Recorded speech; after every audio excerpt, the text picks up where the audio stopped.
and welcome back to Intentional Oversharing with me, your host, Neely Kimey. I've been contemplating how to spend this episode, what to talk about, and I decided I would just share a bit about myself. For the first episode, I talked about my plans for this podcast, and I feel like it just makes sense for me to also spend some time sharing a bit about me for those of you who aren't familiar with me. So I'll start off. I feel like starting at age 12 makes the most sense. I had a lot of things changed for me around age 12. I think that was around the time when depression and anxiety symptoms first started showing up. And I wasn't aware that I had ADHD or could possibly be autistic at all. That wasn't on my radar at all. So, around age 12, I started drinking. I started stealing alcohol from my parents' liquor cabinet. My dad was always a big drinker, so this was somewhat normalized for me. He was a pretty, verbally abusive person, but it was clear that he was, getting some sort of an escape from drinking. And so I think in my mind, it was like, oh, maybe I can escape this way too. So I started drinking at night after my parents went to bed. Sometimes I would bring some to school and spike a soda or something with alcohol and just drink it throughout the day. I guess trigger warning, I'm going to be talking about trauma and stuff in this episode. So heads up there. I guess I'll be talking about substance use, disordered eating, going through life undiagnosed, and the trauma that kind of comes with that kind of stuff. And also I'll probably talk about workplace trauma a little bit as well. But yeah, so anyway, I started drinking at 12. That pretty much continued for the next 15 or so years. But I also started dabbling in pills not too long after that. I would just kind of take whatever I could find. Sometimes it made sense for me to take it and try to abuse it, and sometimes it didn't. But yeah, so then going into high school, I was 14 when I started my freshman year of high school.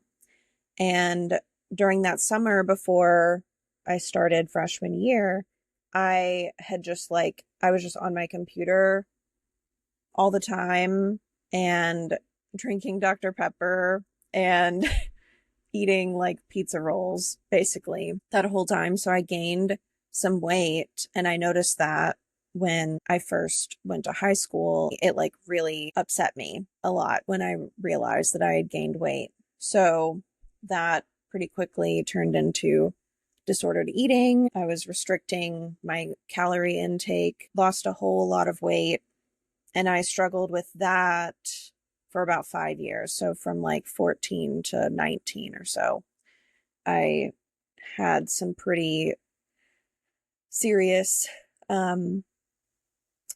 eating issues. In high school too, the pills issue was getting worse. I started taking Xanax, having a friend bring that to me. I started abusing a friend's Adderall.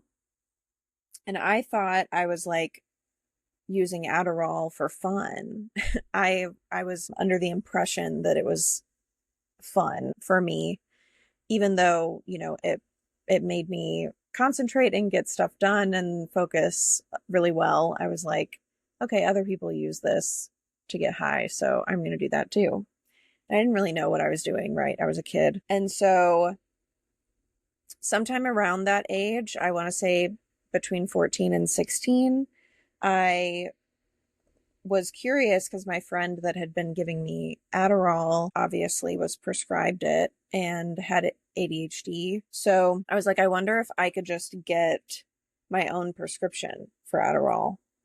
maybe I have ADHD. I don't know. But I think like my main goal in seeking out a diagnosis was just to get drugs, if I'm being real. So I saw a pediatric doctor and I was very easily diagnosed with ADHD. I don't think I had to try really hard or lie or fabricate anything to really get that. And I stayed on these meds for a few years, I think, but I wasn't very consistent with taking them until like later on in my teens. And once I started working, I was taking them pretty consistently. But yeah, I just thought that I had like conned my way into a stimulant prescription, when in reality, later on, I realized, oh, I actually do have ADHD. So that's cool. So I dropped out of high school at 16, got my GED immediately.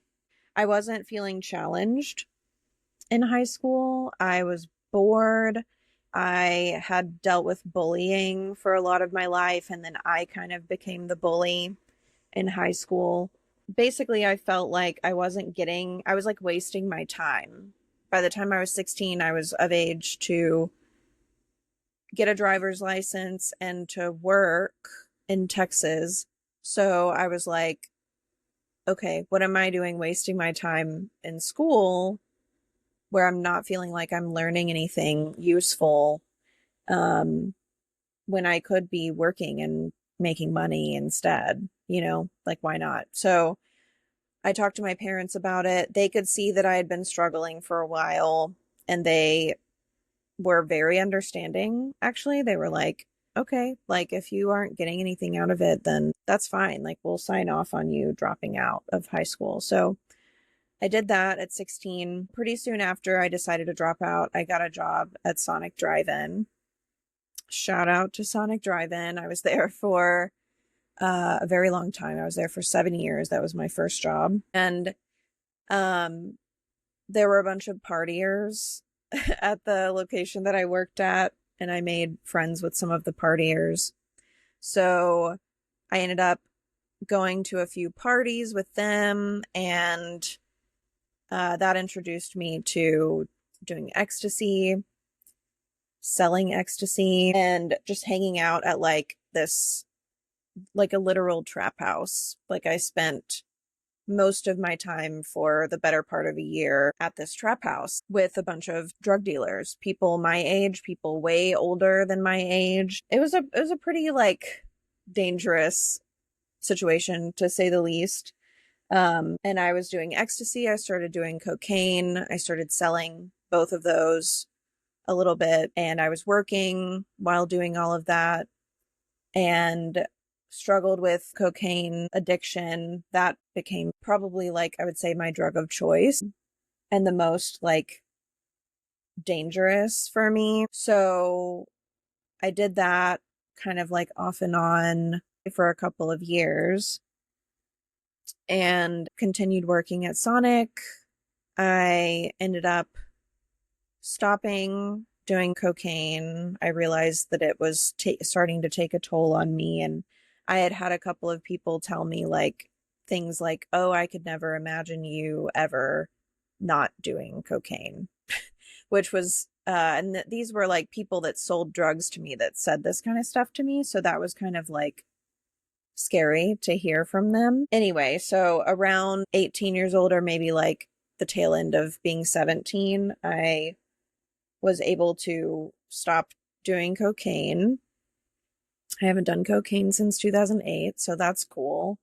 But I ended up just working pretty much. I ended up stopping taking Vyvanse, my stimulant medication, because I decided that I didn't actually have ADHD, that wasn't real. So I'm not going to take this medication. I don't want to anymore. So I stopped taking the medication, kept working. I ended up getting promoted to assistant manager at Sonic. Like the day I turned 18, I got promoted. That I learned a lot from that job. It was actually really cool. Despite what it kind of exposed me to, I do think I learned a lot from that whole setting, like the different people that I met and situations I found myself in, it really like threw me into learning how to be an adult, or have some semblance of adulthood, I suppose. I moved out of my parents' house at 17 into an apartment. I wasn't old enough to be on the lease, so I wasn't living there legally. And I just kept working at Sonic until I was 23. I started going to community college.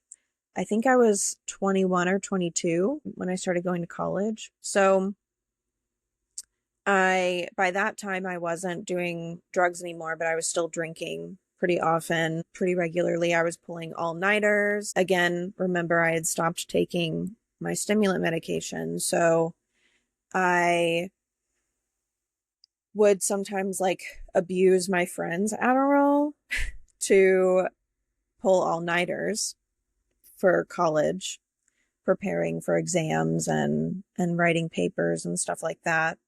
Again, I still didn't think I had ADHD for whatever reason. So I basically got enough for an associate's degree. And I decided that I wanted to move to Austin. One of my best friends had moved there a few years prior, and I would visit her there pretty often. And I was like, I'm done with this like small town life. I am ready to go to the city.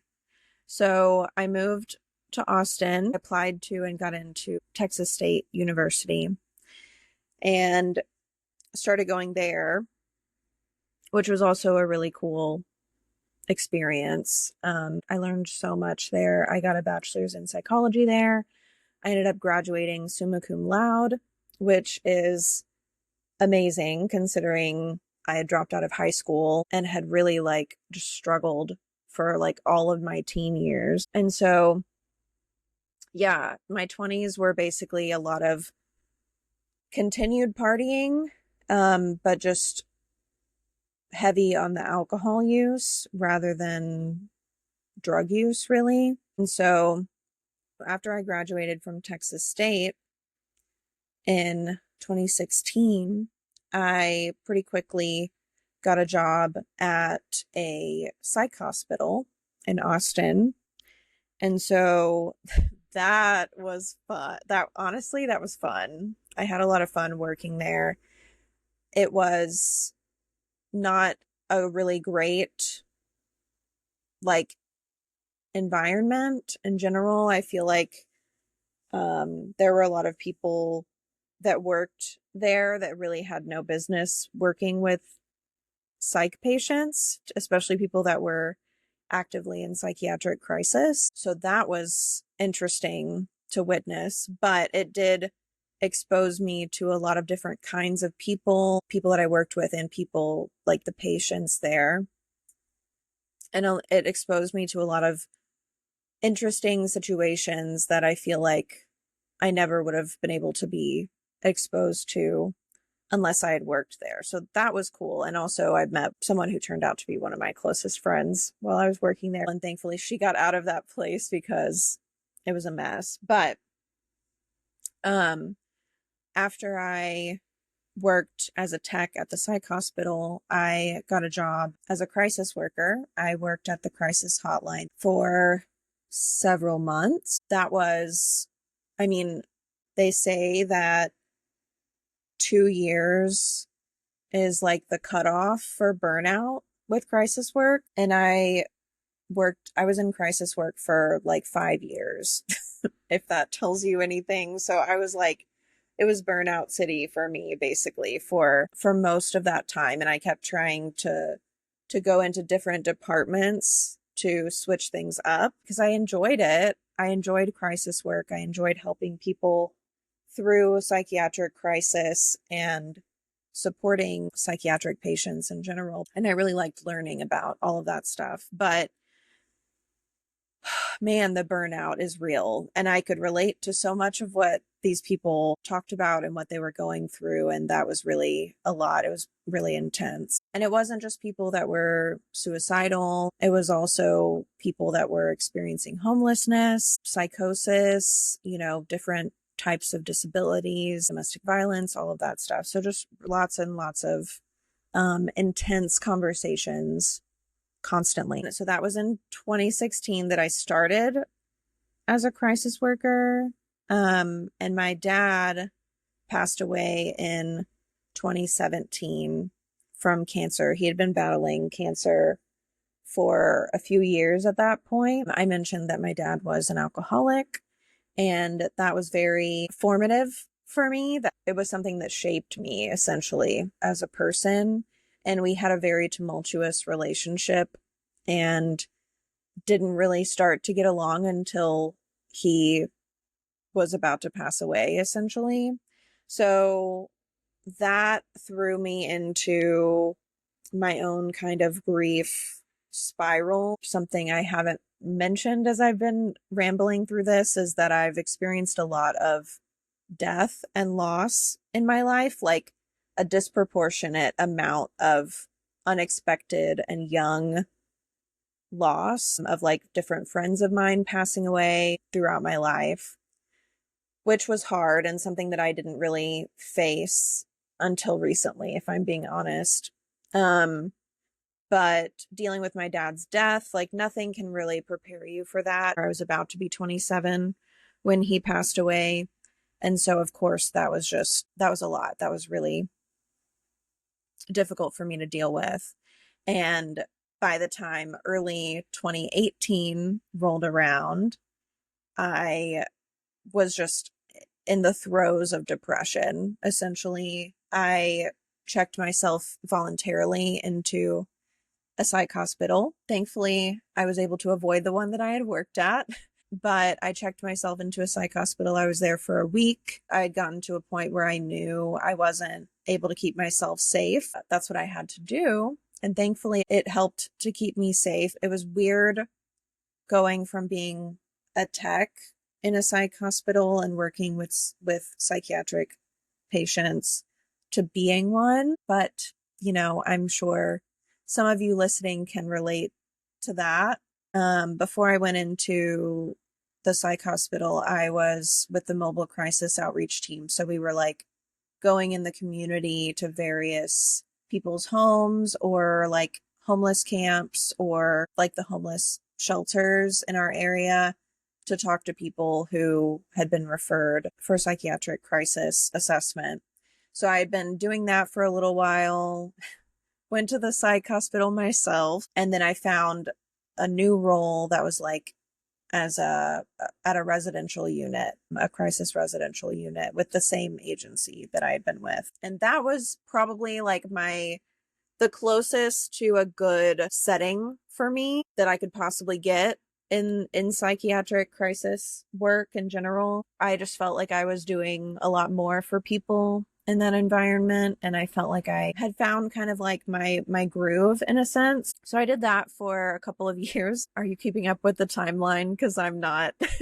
But so then I decided to go back to school, and I wanted to get essentially a second bachelor's in nursing from the local community college.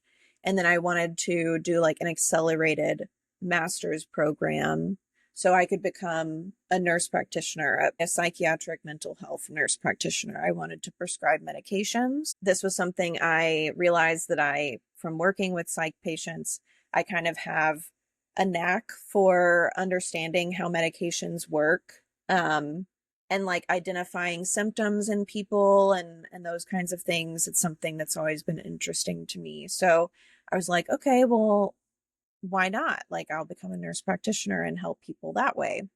So I started taking prerequisite nursing classes at community college, and I took anatomy and physiology, which I loved. That was such a really intense class for me, but I loved every second of it. This was at the end of 2019. When I started anatomy and physiology, I realized, oh, this kind of science is different for me. It's kind of intimidating. It's like hard for me to wrap my head around. And it was difficult for me to study and like pay attention in class. And I was like, wonder why that could be, huh? So I saw my psychiatrist, or it was my nurse practitioner at the time. And I was like, hey, I seem to remember something about an ADHD diagnosis when I was a teenager. Does that track? And keep in mind, at this time, I had a diagnosis of bipolar type 2 that was being treated. And my nurse practitioner was like, oh yeah, ADHD totally tracks for sure. Like, what do you want to try? And I told her that I had been on Vyvanse when I was younger and I was down to try that again. So I got back on Vyvanse. That helped me a lot through anatomy and physiology. It helped me a ton. And basically I was like, okay, well, I guess the ADHD thing was real this whole time. Imagine that. So then 2019 ended and we all know what happened in 2020. I started a microbiology course in 2020, early 2020, and COVID happened. And my microbiology professor was very vocal about how freaked out he was about the whole thing. And that freaked me out. I was a little ball of stress and anxiety, and I had been for several years. My nervous system was super dysregulated.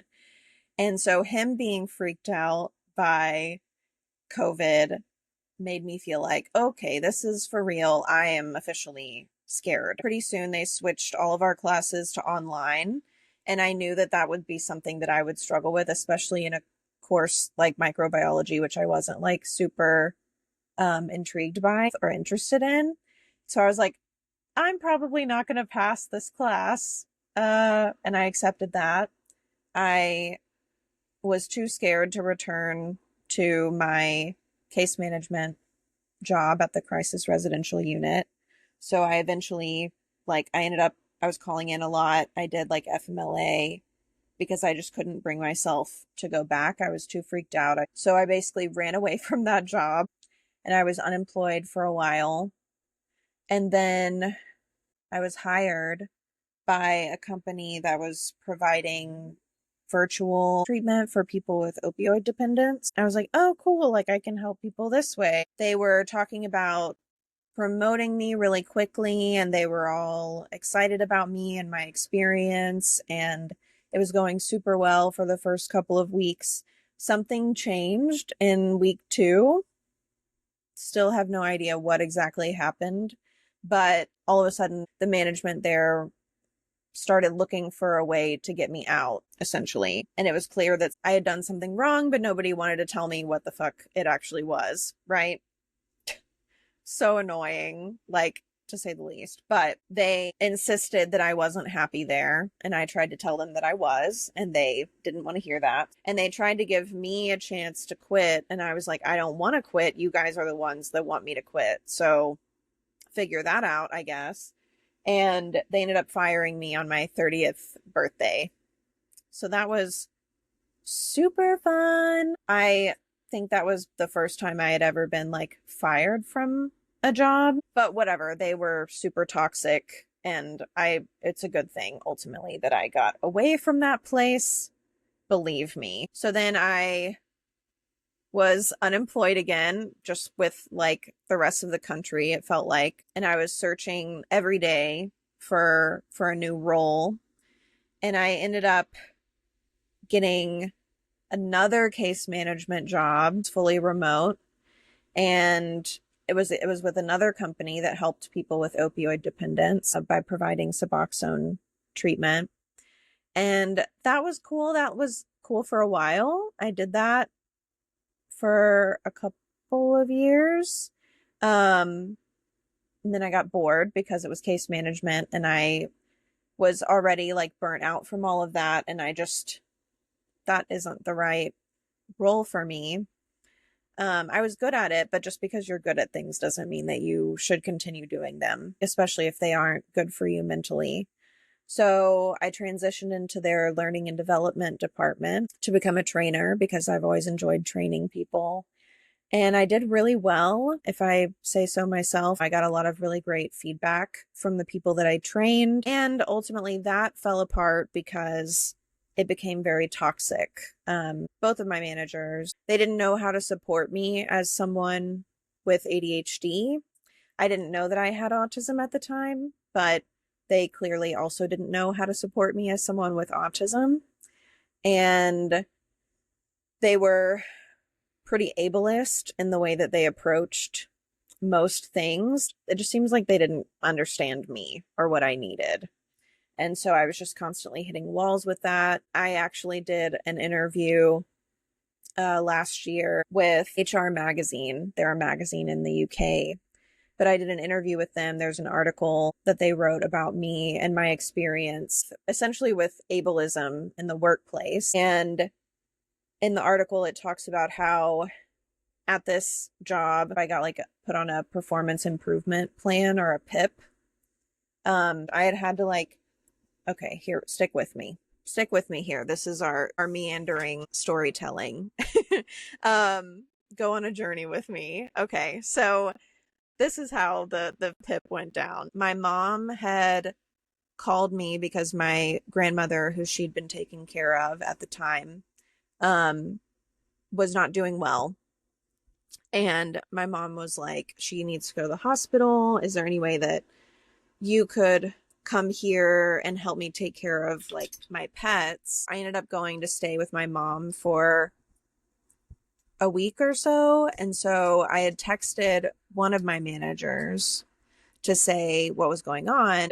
And I was like, hey, I just wanted to let you know that this is what's happening. I can still work from my mom's place, so that's fine. But just in case like something happens and I end up needing to get a shift covered, I just wanted to let you know what's going on. So that manager was like, yeah, absolutely, whatever you need. If you could just text your other manager and let them know. And I was like, okay, sure. So I sent that text to the other manager. They never responded, which wasn't weird because they would ignore my messages somewhat often. So I didn't think much of them not responding. I helped my mom with the stuff with my grandmother. And then like months later, whenever they decided to put me on this performance improvement plan, they tried to say that I had never texted her. They said that I never texted her about that, which that was never brought up to me when it actually happened, first of all. But I did text her and I had receipts to prove that I had texted her. So immediately I was like, okay, well, this part of the PIP is completely incorrect and here's my proof. They refused to take that off of my PIP. They like insisted to keep it on there even though it wasn't valid at all, because I had already provided proof of otherwise. So that was frustrating that they refused to take that off. And then the other reason was like, basically they were saying that I was rolling my eyes during meetings with my management. Hey, just an FYI, PSA to anyone listening to this, whether you know that you're autistic or not, us looking up while we're thinking, if we're asked a question and we're trying to remember something, a lot of the times we look up to try to retrieve that memory. This is a thing I've always done. And I've gotten in trouble for quote unquote rolling my eyes my whole fucking life. Okay. So maybe this sounds familiar to you. It's super frustrating and annoying. I wasn't literally rolling my eyes at management. That's not even like, that's not me. That's not something that I would do.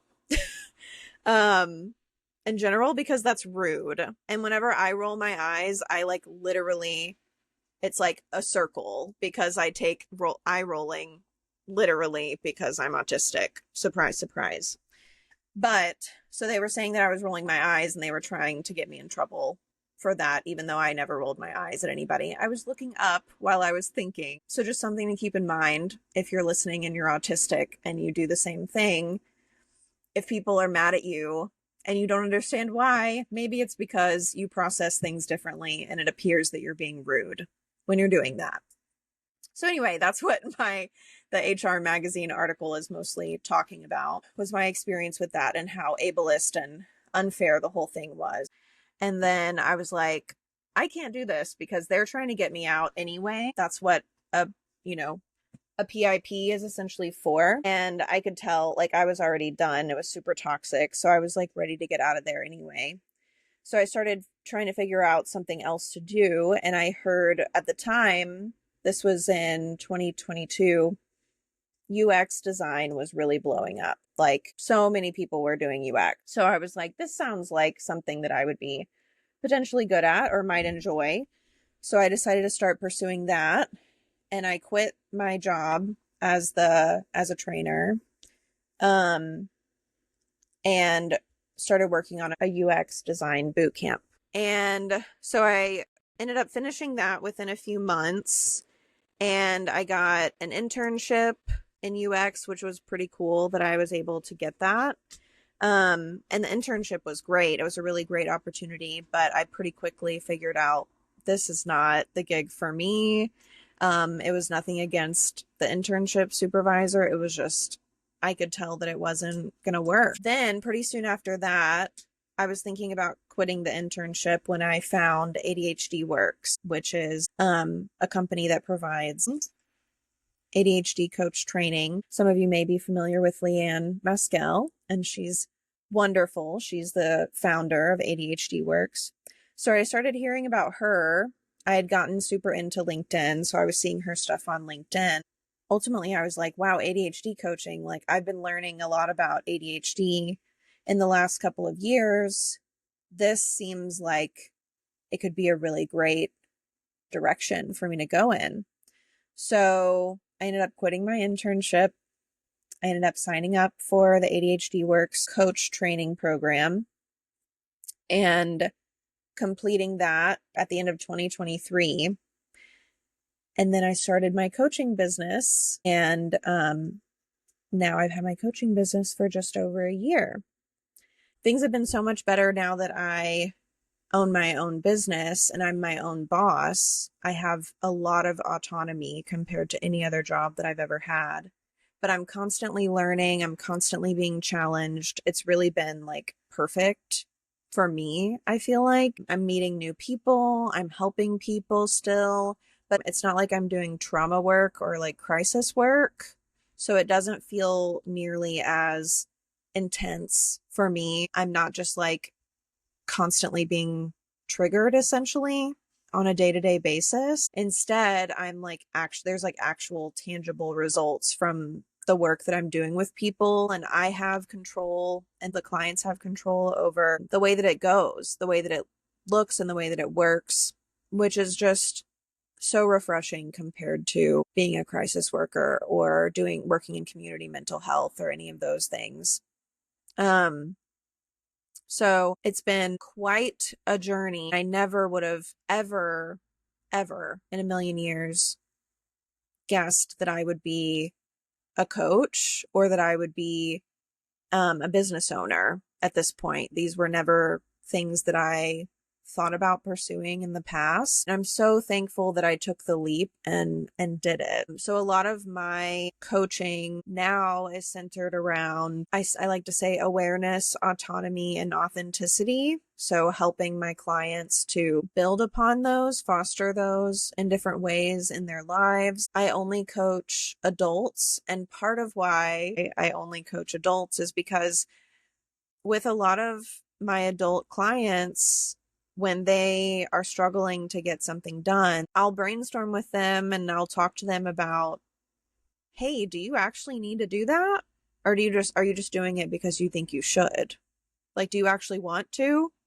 And if you want to, let's figure out how to get it done. But if you don't actually want to, here's the secret. You don't have to because you're an adult.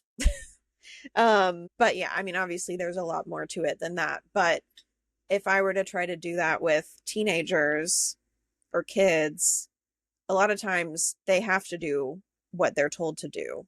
Like, I can't use that same kind of approach with them. And maybe that'll change one day. Maybe I'll want to work with kids or teens at some point. But for now, this has been super fulfilling for me.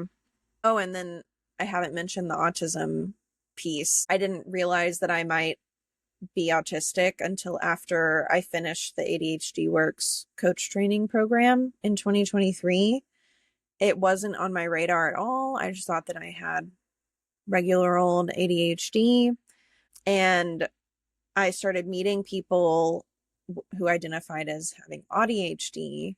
And I was like, wow, everything that you talk about resonates with me even more than just the ADHD stuff. And having ADHD and autism at the same time is a very interesting experience, to say the least. A lot of the traits from both will seem to maybe cancel each other out, or will seem to like mask one another, or will kind of like argue with one another almost. And realizing that could maybe explain some of the conflict and like friction that happens in my brain and that I've dealt with my whole life was really eye-opening. So I have an official diagnosis of ADHD. I've been diagnosed maybe 3 times with that. So we know that that's the case. And then the autism diagnosis is just, I'm just self-identified autistic. I have some reasons for why I don't want to get an official diagnosis for that. So to say the least, I believe in self-identification of these diagnoses, especially if you aren't seeking out medication, and there isn't a medication to help with autism anyway. So I would just be seeking out a diagnosis to confirm basically what I already know. If you've heard of the term like being peer-reviewed autistic, I'm definitely that. Like, my fellow autistic friends agree that I'm likely to have that. And it also helps to explain some of my misdiagnoses. Like, turns out the bipolar 2 wasn't actually a thing for me. That wasn't accurate. And I also have complex post-traumatic stress disorder due to a number of factors throughout my life. But it's been a hell of a journey. I wouldn't change anything because all of this has made me who I am today. And also sharing my story with others who can relate. You know, a lot of people read my About Me page on my website, which is basically like a version of this.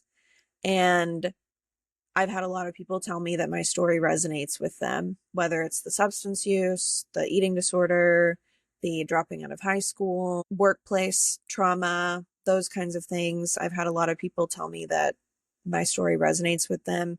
And I just want people that are listening to this to know that you're not alone in this experience. It's hard because, like, you're not bad at life. That's not the issue, right? It's that society has a lot of expectations that they put on everyone. And most of those expectations, I would argue, aren't beneficial for any neurotype, whether you're neurodivergent or neurotypical or whatever. But we basically like spend our lives trying to adhere to these neuronormative standards that are forced on us, and we can't do that. And then we get labeled as wrong or all kinds of different things, and people make assumptions about our intentions, and we're misunderstood throughout our lives.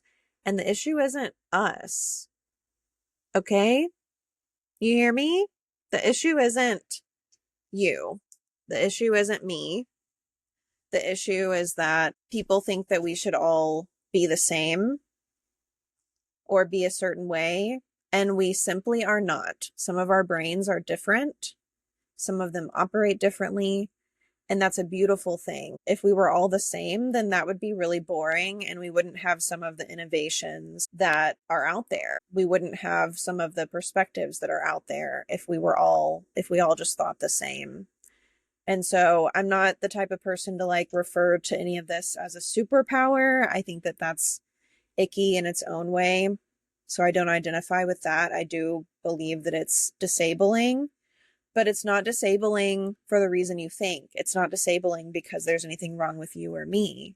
It's disabling because society expects us and tries to get us to behave in a certain way that's uncomfortable for us in a lot of ways. And it doesn't come naturally to us. So if you're listening to this And if any of this resonates, please know you're not alone. I got your back.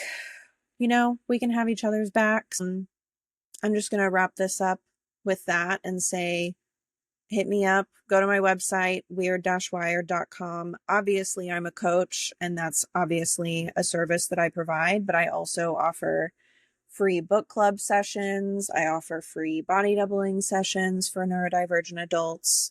I'm building a little community, and you're welcome to join me on this ride.